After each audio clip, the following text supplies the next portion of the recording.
믿음의 능력이라는 말씀으로 은혜를 나누고자 합니다. 다윗과 골리앗이라는 말 얘기 많이 들어보셨죠? 다윗과 골리앗. 오늘 그 내용이에요.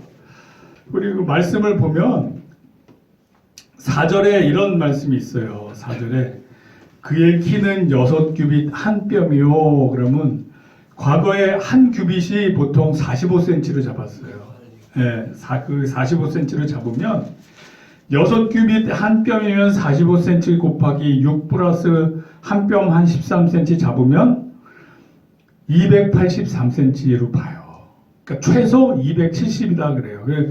현대인 중에서도 제일 키 큰 사람 그러면 한 260, 70 나와요. 기네스북에도 있어요. 그러니까 그만큼 기골이 장대한 사람이에요. 지금 뭐 우리 최홍만, 김영현 막 이런 사람들 혹시 이렇게 진짜 이 덩치 큰 사람 보고 이렇게 심리적으로 위축된 적 있나요? 혹시 우리 성도님들? 위축될 일이 있나? 아니 그러니까 워낙 거대하니까 막 와 이런 거. 혹시 씨름 선수 중에 들소 김경수라고 아세요? 김경수 들소. 들어본 것 네. 같아요. 있어. 제가 그 예배 그 명성교회 다닐 때 그 친구가 나왔는데 저보다 한 4살인가 어린데 잘못하면 형님 소리 나와요. 근데 키가 188에 153kg 딱 저의 2배예요. 이만한데 예배 앞에 앉았는데 어깨가 이만한 게 이렇게 있으니까 사람 같지가 않은 거예요. 산이 있어 산. 네, 사람 같지가 않고 좀 약간 공포스럽더라고요. 야, 인간의 몸이 저럴 수가 있구나. 그리고 또 한 번은 제가 대학교 때 그 올림픽 88 올림픽을 했었어요. 제가 대학생 때. 그때 이제 점원하우스라고 코엑스 있잖아요. 삼성동 코엑스에서 점원하우스라고 독일관을 열었어요. 그런데 이제 거기서 제가 아는 친구를 통해서 이제 여름방학 이제 그 올림픽 기간에 그 아르바이트를 했는데 이제 그 독일관에서 서빙을 맡았어요. 당시에 하루 이 서빙 일당이 얼마였냐? 27,000원. 88년도에 27,000원. 많이 받았네. 엄청 받은 거예요. 제 친구는 그거 올림픽에 갔다가 그 돈 받아서 주식 투자하고 막 그랬어요. 당시에 엄청나게 큰 돈이었어요. 88년도에 27,000원이면. 그러니까 근데 그 서빙을 하는데 어느 날은 독일 선수들이 온 거예요. 독일 조정 국가대표만 이런 애들 딱 와 있는데 제가 그 사이에 이제 쟁반에 샴페인 올려놓고 그 싹 다닌단 말이에요. 그런 거고 이제 하나씩 집어먹고 그래요. 근데 얘네들이 키가 평균이 2m야. 여러분들 그 2m 사이로 한번 다녀보세요. 와, 이거 우리 성경에 보면 성경에 보면 우리는 메뚜기 같다. 쟤네는 기골이 장대하고 우리는 메뚜기 같다는 장면이 나와요. 그런 느낌을 받아요. 그런 걸 느꼈어요. 와, 막 뭔가 위축되는 거. 근데 2m만 돼도 제가 그 2m들 그 독일 국가대표 선수들 사이를 다니는데도 그런 위축감을 느끼는데 그거보다 더 컸어요. 골리앗은. 그리고 5절에 보면 그 갑옷의 무게가 놋 5,000세겔이래요. 놋 5,000세겔. 한 세겔이 11.5g이라면 곱하기 5,000 하면 57.6kg. 이 갑옷만 한 60kg 되는 거예요. 그리고 창은 뭐 한 7kg 돼요. 근데 당시에는 이 철기 문화가 이제 막 시작됐어요. 그래서 이스라엘에는 철로 만든 칼을 가진 사람이 딱 2명 있었어요. 사울 왕과 요나단, 왕과 왕자. 나머지는 철기가 아니에요. 그러니까 그렇게 귀하니까 요 골리앗이 철기 들어간 그 칼이 7kg밖에 안 되는 거예요. 칼날 부분이. 그러니까 옷도 다 놋으로 만든 거예요. 이제 그때가 청동기에서 철기로 넘어가는 시기였단 말이에요. 당시에. 자, 이런 상황이에요. 키가 그렇게 어마어마한 사람이 이제 나왔어요. 그래서 이스라엘 막 하나님을 모욕하면서 이스라엘 군대를 모욕하면서 니네 자신 있으면 누구 한 명 뽑아서 와라. 그리고 골리앗이 막 이랬단 말이에요. 근데 키가 280 정도 되는 게 어려서부터 용사로 싸움만 하면서 큰 애란 말이에요. 그러니까 누구든지 잡히면 그냥 이겨낼 수가 없는 거예요. 그런 상태인데 다윗은 우리 같은 사람이에요. 평범한 우리 같은 사람. 사이즈가 우리만 해. 그냥 170에서 189 사이에 사이즈가.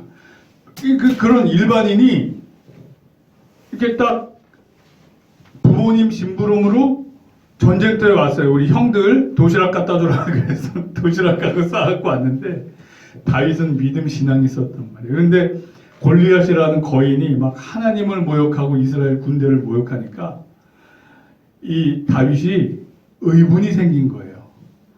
아니 저놈이 뭔데 감히 하나님의 군대 하나님을 이렇게 모욕하냐. 그러면서 성질이 난 거예요. 그러면 저놈을 싸워 이기면 어떤 포상이 있는가. 이제 그런 거를 막 대화를 하고 있었어요. 그랬더니 그 형이 막 나무래요. 야 이놈아, 너 심부름 왔으면 심부름이나 할 것이지, 응? 너가 지금 뭐 하는 짓이냐 막 혼내요. 그 구절이 어딨냐면 17장 28절. 예, 시작. 엘리압이 다윗이 사람들에게 하는 말을 들은지라 그가 다윗에게 노를 말하여 이르되 내가 어찌하여 이리로 내려왔느냐 들에 있는 양들을 누구에게 맡겼느냐 나는 내 교만과 내 마음의 완악함을 아노니 내가 전쟁을 구경하러 왔도다. 이 형이 다윗을 이렇게 무시를 하는 거예요. 야, 너 지금 전쟁 구경하러 왔지? 너 임마 네가 아무것도 아닌 놈이 무슨 지금 와서 이러고 있어. 이제 막 큰 형이 그러는 거예요. 예수님이 고향에서는 인정받지 못하고 대접받지 못하는 것처럼 다윗이 형들한테 무시받는 거예요. 너 치던 양들 어쩌고 지금 전쟁 구경 와서 뭐 하는 거야? 이 교만한 놈아. 이게 지금 형이 다윗한테 이 교만과 너의 완악함을 아느니 막 혼내키고 있어요. 그러나 다윗이 거기서 분노하고 이랬던 거는 성령님으로 말미암은 의분이었던 거예요. 어떻게 제가 하나님을 모욕을 하고 있느냐. 아무리 제가 싸움을 잘하고 용사라고 해도 참을 수가 없다. 그러면서 그 17장 26절에 다윗이 이래요. 다윗이 곁에 서 있는 사람들에게 말하여 이르되 이 블레셋 사람을 죽여 이스라엘의 치욕을 제거하는 사람에게는 어떠한 대우를 하겠느냐. 이 할례받지 않은 블레셋 사람이 누구이기에 살아계시는 하나님의 군대를 모욕하겠느냐. 그러니까 내가 저 골리앗을 죽이면 어떤 상이 있습니까? 막 물어보는 거예요. 자신 있다 이거야. 자신 있다 이거야. 아, 이게 현실적으로 쉽지 않아요. 저는 그 김경수 씨름 선수 봤을 때 뒤에서만 봤는데도 괜히 위축되고 쪼는 거예요, 괜히. 그리고 그 2m짜리들 그 조정 선수들 독일 국가대표들 사이에 다니면서 내 스스로 와, 이게 완전 장대 숲을 다니네 막 이런 느낌. 근데 그거보다 더한 골리앗을 보면서도 다윗은 지금 내가 가서 저놈을 처치하면 무슨 상이 있습니까? 이러고 있는 거예요. 이거는 일반 제정신 가진 일반 사람으로서는 이렇게 생각할 수가 없어요. 이거는 성령님의 인도하십니다. 성령님의 의분이다. 이렇게 볼 수밖에 없어요. 인간적인 생각으로는 불가능해요. 자, 17장 32절에 다윗이 사울에게 말하되 그로 말미암아 사람이 낙담하지 말 것이라 주의 종이 가서 저 블레셋 사람과 싸우리이다 하니 이스라엘 전 백성들이 왕부터 다 쫄아갖고 있는데 다윗이 조그만 애가 양치던 목동 그냥 우리 같은 평범한 사람이 와서 내가 가서 싸우겠습니다 이러는 거예요. 내가 가서 싸우겠습니다. 자, 이게 다윗은 항상 성령 충만했었던 사람이에요. 항상 성령 충만했었던 사람. 그 증거를 한번 우리 찾아서 읽어보자고요. 시편 51장 9절 한번 찾아볼게요. 주의 얼굴을 내 죄에서 돌이키시고 내 모든 죄악을 지워 주소서. 하나님이여 내 속에 정한 마음을 창조하시고 내 안에 정직한 영을 새롭게 하소서. 나를 주 앞에서 쫓아내지 마시며 주의 성령을 내게 거두지 마소서. 주의 구원의 즐거움을 내게 회복시켜 주시고 자원하는 심령을 주사 나를 붙드소서. 그리하면 내가 범죄자에게 주의 도를 가르치리니 죄인들이 주께 돌아오리다. 아멘. 거기까지. 여기 보면 우리 읽은 것처럼 51장 11절에 보면 나를 주 앞에서 쫓아내지 마시며 주의 성령을 내게서 거두지 마소서. 이게 왜 그랬냐면 다윗이 이때 죄를 졌었어요. 밧세바하고 간음하고 그 밧세바의 남편 자기 충신 우리아를 전쟁터에서 죄를 선봉에 서서 확 공격 앞으로 한 다음에 후퇴해서 고립돼서 죽게 만들었단 말이에요. 그러니까 다윗이 자기가 하나님 보시기에 죄를 지었어요. 그러니까 우리가 성령이 우리가 죄를 질 때 떠나간단 말이에요. 그래서 다윗이 회개하는 내용이에요. 이게 하나님, 제가 주님 앞에 죄를 지었으니 저 용서해 주시고 성령이 저를 떠나가지 말게 하옵소서. 그러니까 다윗은 항상 양치면서 목동으로 있으면서 기도하면서 양을 쳤어요. 그래서 성령님으로 충만했었어요. 구약의 몇몇 사람들은 이렇게 성령 충만했어요. 모세, 다윗 뭐 이런 분들. 그러면 지금 다윗이 여기서 분개를 했던 거는 인간적인 생각이 아니에요. 인간적으로 이렇게 좌우 앞뒤 이렇게 따져보면 자기가 싸워서 이길 만한 대상이 아니었어요. 그럼에도 불구하고 성령님의 의분으로 용기가 나와서 담대하게 나가게 된 거예요. 핍박받는 시절에 성령 충만하면 담대하게 죽을 위험이 있음에도 불구하고 담대하게 복음을 전하는 것처럼 이 다윗이 담대하게 싸움터에 나가는 거예요. 자, 여기까지 이해가 되셨죠? 그런데 하나님이 다윗을 평상시에 훈련을 시켰어요. 그냥 한 번도 그 스파링도 한 번도 안 해보고 나가서 다윗하고 싸우라고 그랬던 게 아니에요. 다윗은 평상시에 목동으로 있으면서 스파링 파트너와 싸움 연습을 했어요. 그게 누구하고 했게요? 곰, 사자. 자, 우리 말씀으로 확인해 보자고요. 17장 34절.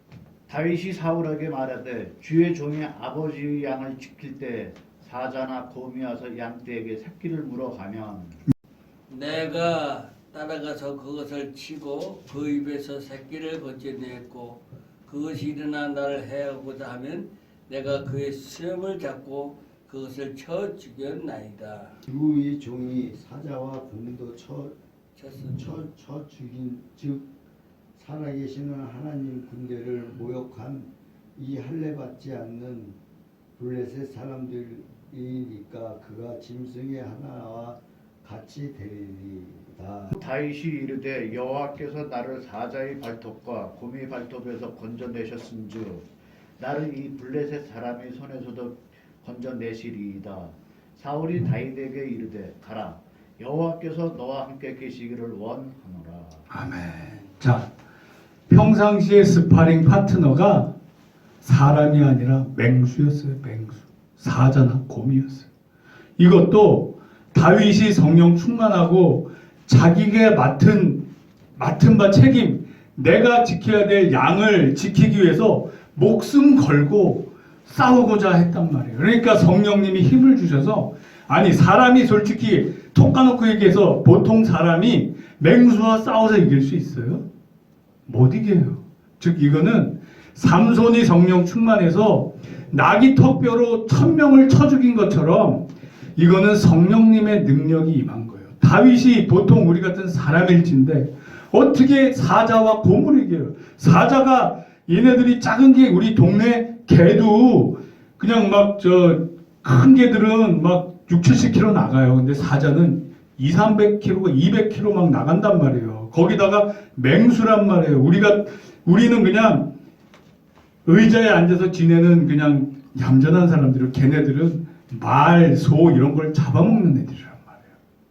힘 대 힘으로 이길 수가 없어요. 그럼에도 불구하고 평상시에 사자와 곰을 때려잡았어요. 그러니까 다윗은 스파링 파트너가 맹수였어요. 그러니 골리앗을 볼 때 저놈도 내 밥이다. 내가 사자도 때려잡았고 곰도 때려잡았는데 골리앗 네가 아무리 커봐야 너 사자 이겨? 너 곰 이겨? 나는 다 이겼어. 너 골리앗 일로 와. 그리고 물맷돌 여러분들 아랍 지역이나 중근동에 가면 지금도 물맷돌 이렇게 돌려서 그걸로 싸워요. 우리 80년대 데모할 때 화염병 던지고 돌 던졌잖아요. 물맷돌은 그거보다 화력이 훨씬 세. 원심력에 의해서 확 날아가면 그 돌 맞으면 죽어요. 되게 위험해요. 그런데 여기에 성령님의 권능이 더해지니까 이 칼 든 사람은 총 든 사람을 이길 수 없어요. 그죠? 다윗은 총 든 사람이나 마찬가지예요. 골리앗과 만나기도 전에 달려가면서 그 원심력으로 물맷돌로 이마에 딱 맞췄어요. 원샷 원킬이 됐어요. 원샷 원킬. 그러니까 평상시에 다윗이 얼마나 자기 삶에 성실했는지 이 양들을 지키기 위해서 그 무던한 노력과 훈련이 쌓여 왔던 거예요. 물맷돌 한 번도 안 써봤던 사람이 그냥 그렇게 맞출 수가 없어요. 평상시에도 이리 때, 늑대 때 오면은 물매로 던져서 잡고 혹시라도 사자나 곰이 오면 1대1로 붙어서 여기 수염이라고 나왔지만 당시에 이 쓰이던 이 단어가 이 턱이라는 턱과 이 수염 같이 쓰였어요. 그러니까 사자나 곰은 수염이 없어요. 고양이가 아니라. 그러니까 이제 턱을 잡고 탁 매졌다고 봐야 돼요. 아니면 턱 아니면 이 턱이나 목을 잡고 때려 죽인 거예요. 이거는 우리 임꺽정이나 정말 이런 소설 속에나 나오는 얘기인데 실제로. 그리고 가끔 가다가 러시아 지역의 곰들 있잖아요. 사람이 1대1로 싸워서 곰을 때려 죽이기도 해요. 어떤 사람이 이제 잡혀먹을 위기에 돌을 잡아서 곰의 불알을 치고 아무튼 머리가 약하대요. 곰들은 머리를 치고 이런 식으로 해서 곰과 싸워 이긴 경우가 종종 우리 뉴스 토픽에 나잖아요. 그러니까 이렇게 평상시에 스파링 파트너를 하나님이 붙여주셨어요. 그거는 다윗이 하나님 안에서 성실했기 때문에. 그러니까 목동도 그냥 대충대충이 아니라 새끼양 한 마리라도 지키려고 하는 그런 성실함이 있었기 때문에 하나님이 스파링 파트너도 붙여줘서 평상시에 싸워 이길 수 있는 능력을 키워주신 거예요. 함양시켜 주신 거예요. 그래서 결정적일 때 이제 골리앗을 만나서 싸워 이기고 이제 사울 왕을 잇는 사울은 천천히 해요. 다윗은 만만이다. 이렇게 백성들에게 신임을 얻게 되는 기회가 되는 거예요. 하나님의 섭리 안에 있는 거예요. 자, 여기서 우리가 볼 때 하나님이 맡겨주신 직분에 평상시에 성실하게 순종의 삶을 살아야 돼요. 성령님의 인도하심에 따른 성실함이 있어야 돼요. 다윗은 그랬어요. 다윗은 그랬고 성령님의 인도하심에 의분에 차서 믿음, 나는 내가 곰과 사자와 싸울 때 하나님이 함께 하셨다라는 그 믿음을 가지고 골리앗과도 그 믿음을 갖고 싸워서 이길 수 있었던 거예요. 자, 그러면 저와 우리 성도님들 앞에 어떤 현상, 어떤 상황이 있을지라도 다윗처럼 그 현상이나 상황에 주목하는 게 아니라 현상이나 상황에 주목하는 것이 아니라 나를 도우시는 하나님, 나를 도우시는 하나님, 하나님이 나를 도우시면 하나님 뜻 안에서 내가 무엇이든지 할 수 있다.